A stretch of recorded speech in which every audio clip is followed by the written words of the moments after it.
Sanju സാംസന്റെ ചുമലിലേറി super 8 കടമ്പയും പിന്നിട്ട് സെമിയിലേക്ക് mass entry നടത്തുകയുണ്ടായി team India. 2026 T20 ലോകകപ്പിലെ സെമിഫൈനലിൽ ഇംഗ്ലണ്ടാണ് ഇന്ത്യയുടെ എതിരാളികൾ. മത്സരത്തിനായി ആവേശത്തോടെ കാത്തിരിക്കുകയാണ് ക്രിക്കറ്റ് ആരാധകരും. മാർച്ച് 5 നടക്കുന്ന മത്സരം കിരീടത്തിലേക്കുള്ള ഏറ്റവും അടുത്ത ചവിട്ടുപടിയാണ് ഇന്ത്യയെ സംബന്ധിച്ചിടത്തോളം. വിൻഡീസിനെതിരായ ഗ്രൂപ്പ് ഘട്ടത്തിലെ അവസാന മത്സരം ഇന്ത്യയെ സംബന്ധിച്ച് അനുകൂലമായി വന്നിരുന്നു.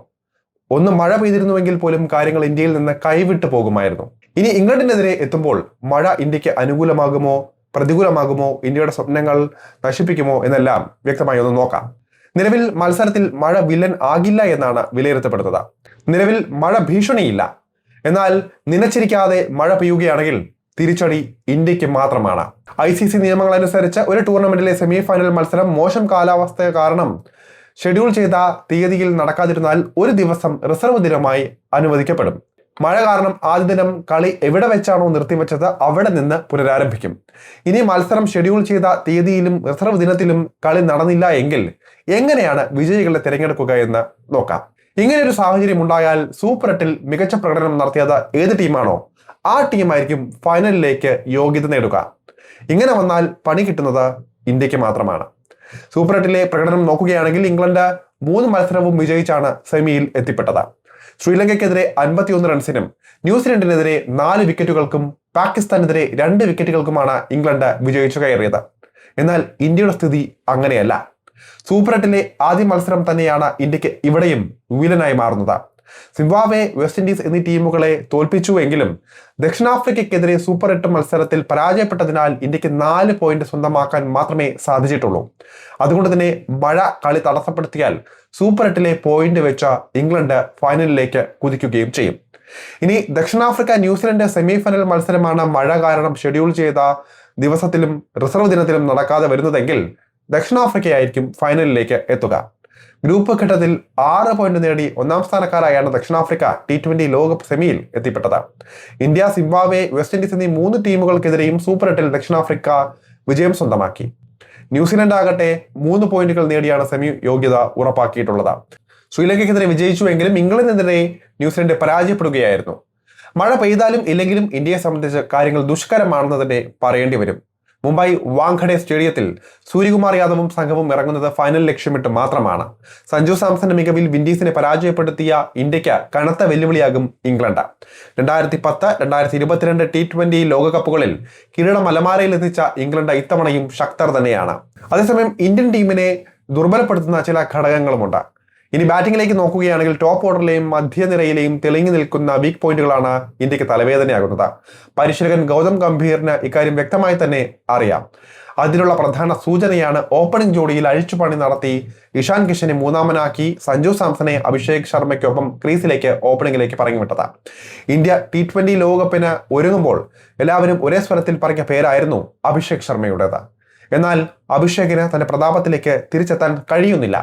തുടർച്ചയായ 3 ഡക്കുകൾ എന്ന നാണക്കേട് അഭിഷേകിലേക്ക് എത്തിയ ടൂർണമെന്റ് കൂടിയാണ് ഇത്. സിംബാബ്വെക്കെതിരെ താരം ഫോമിലേക്ക് തിരിച്ചെത്തിയെങ്കിലും തൊട്ട് പിന്നിലുള്ള അതായത് വെസ്റ്റ് ഇൻഡീസിനെതിരായ മത്സരത്തിൽ 10 റൺസുമായി മടങ്ങേണ്ടി വന്നു. 6 മത്സരങ്ങളിൽ നിന്ന് വെറും 80 റൺസായിരുന്നു താരത്തിന്റെ സമ്പാദ്യം. അഭിഷേകിനൊപ്പം കട്ടക്ക് നിൽക്കുന്ന താരമായിട്ട് പോലും ഇഷാൻ കിഷൻ വലിയ സ്കോറിലേക്ക് എത്താത്തതാണ് ടോപ്പ് ഓർഡറിനെ സമ്മർദ്ദത്തിലാക്കുന്ന മറ്റൊരു ഘടകം. താരം ഭേദപ്പെട്ട സ്കോർ നേടുന്നുണ്ട് എങ്കിലും ഇഷാനിൽ നിന്ന് ടീം ആഗ്രഹിക്കുന്നത് അങ്ങനെ ഒരു ഇന്നിങ്സ് അല്ല. എന്നാൽ 7 മത്സരങ്ങളിൽ നിന്ന് 224 റൺസ് ഇഷാൻ നേടിയിട്ടുണ്ട്. ക്യാപ്റ്റൻ സൂര്യകുമാർ യാദവ് പ്രതീക്ഷ കാക്കുന്നുണ്ട് എന്ന് പറയാമെങ്കിലും പലപ്പോഴും വലിയ ഇന്നിങ്സ് താരത്തിൽ നിന്ന് ഉണ്ടാകുന്നില്ല. 7 മത്സരങ്ങളിൽ നിന്ന് 231 റൺസ് കുറിക്കാൻ താരത്തിന് സാധിച്ചിട്ടുണ്ട്. തിലക് വർമ്മ അവസരത്തിനൊത്ത ഉയർന്ന മധ്യനിരയിൽ മികച്ച പ്രകടനമാണ് കാഴ്ചവെച്ചുകൊണ്ടിരിക്കുന്നത്. 7 മത്സരങ്ങളിൽ നിന്ന് 178 റൺസാണ് താരം സ്വന്തമാക്കിയത്. ഹർദിക് പാണ്ഡ്യ 7 മത്സരങ്ങളിൽ നിന്ന് 172 റൺസും ശിവം ദുബെ അത്രയും മത്സരങ്ങളിൽ നിന്ന് 166 റൺസും നേടിയിട്ടുണ്ട്. ഇനി സഞ്ജു സാംസണിലേക്ക് വരികയാണെങ്കിൽ വെറും 3 മത്സരം കളിച്ച സഞ്ജു 143 റൺസാണ് സ്വന്തമാക്കിയിരിക്കുന്നത്. മറ്റേതൊരു പ്ലെയറെക്കാളും നമുക്ക് വലുതായി തന്നെ ഈ താരത്തിന്റെ പ്രകടനത്തെ വിലയിരുത്താം. വെസ്റ്റ് ഇൻഡീസിനെതിരെ നേടിയ 97 റൺസാണ് സഞ്ജുവിന് നേട്ടമായത്. ഇംഗ്ലണ്ടിനെതിരെ സഞ്ജു ഓപ്പൺ ചെയ്യുമെന്ന കാര്യത്തിൽ സംശയമില്ല. സഞ്ജു ഓപ്പണിംഗിലേക്ക് എത്തിയതോടെ ഇടത് ബാറ്റർമാരെ കുത്തിനിറച്ച് ടോപ്പ് ഓർഡർ എന്ന പഴിയും ഇന്ത്യയിൽ നിന്ന് അകന്നു പോയിരിക്കുകയാണ്. സഞ്ജുവിൽ നിന്ന് തുടർന്നും മികച്ച ഇന്നിംഗ്സ് ഗംഭീറും കൂട്ടരും പ്രതീക്ഷിക്കുന്നുണ്ട്. കാരണം ഇൻഡീസിനെതിരെ സഞ്ജുവിന്റെ വിക്കറ്റും കൂടി തുടക്കത്തിൽ നഷ്ടപ്പെട്ടിരുന്നുവെങ്കിൽ ഇപ്പോൾ ഇന്ത്യ സെമി പോലും കാണില്ലായിരുന്നു എന്ന വ്യക്തമായ ബോധ്യവും ഇന്ത്യൻ ടീമിനുണ്ട്. അതുകൊണ്ട് തന്നെ ഒന്നോ രണ്ടോ പേരെ ആശ്രയിച്ച് പോകുന്നത് അപകടമാണെന്ന തിരിച്ചറിവ് ഗംഭീറിനും കൂട്ടർക്കുമുണ്ട്. ബൗളിംഗ് നിരയിലേക്ക് നോക്കുകയാണെങ്കിൽ ജസ്പ്രീത് ബുംറ പ്രതീക്ഷ നൽകുന്നുണ്ട്. വിൻഡീസിനെതിരെ 4 ഓവറിൽ 36 റൺസ് വഴങ്ങി 2 നിർണായക വിക്കറ്റുകളാണ് ബുംറ കരസ്ഥമാക്കിയത്. അർഷ്ദീപ് സിംഗ് പലപ്പോഴും പ്രതീക്ഷ കാക്കുന്നില്ല. വിൻഡീസിനെതിരായ മത്സരത്തിൽ 4 ഓവറിൽ വിട്ടുകൊടുത്തത് 43 റൺസ്. അതേസമയം വിക്കറ്റുകളും താരത്തിന് നേടാൻ സാധിച്ചില്ല. സിംബാബ്വെക്കെതിരായ മത്സരത്തിൽ 3 വിക്കറ്റ് വീഴ്ത്താൻ സാധിച്ച അർഷ്ദീപ് സെമിയിൽ പഴയ പ്രതാപത്തിലേക്ക് എത്തുമെന്ന് തന്നെ പ്രതീക്ഷിക്കാം. അതേസമയം ഹർദിക് പാണ്ഡ്യയിൽ നിന്ന് പ്രതീക്ഷിക്കുന്ന പ്രകടനമാണ് ലഭിക്കുന്നതെങ്കിൽ ഒരു പരിധിവരെ ടെൻഷൻ അകറ്റി നിർത്താം ഇന്ത്യൻ ടീമിന്. തന്റെ കഴിവിനത്തുള്ള പ്രകടനം നടത്താൻ വരുൺ ചക്രവർത്തിക്ക് സാധിക്കുന്നില്ല എന്നതും ഒരു തലവേദനയാണ്. വിൻഡീസിനെതിരെ 1 വിക്കറ്റാണ് താരത്തിന് നേടാനായത്. അക്സർ പട്ടേൽ വിൻഡീസിനെതിരെ 4 ഓവറിൽ 35 റൺസാണ് വഴങ്ങിയത്. വിക്കറ്റൊന്നും നേടാനും സാധിച്ചില്ല. ബാറ്റിങ്ങിനൊപ്പം തന്നെ ബൗളിംഗ് ഡിപ്പാർട്ട്മെന്റും സ്ട്രോങ് ആയാൽ ഇന്ത്യക്ക് ഇംഗ്ലണ്ടിനെതിരെ പേടിക്കേണ്ടതില്ല.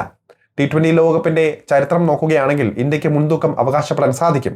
5 തവണയാണ് ഇരു ടീമും T20 ലോകകപ്പിൽ ഏറ്റുമുട്ടിയിട്ടുള്ളത്. ഇതിൽ 3 തവണ ഇന്ത്യ ജയിച്ചപ്പോൾ 2 തവണയാണ് ഇംഗ്ലണ്ടിന് ജയിക്കാനായത്. എന്തായാലും ചില്ലറ കളിയല്ല, ഈ ലോകകപ്പിലെ ഏറ്റവും ആവേശകരമായ മത്സരത്തിനാണ് കളമൊരുങ്ങുന്നത്.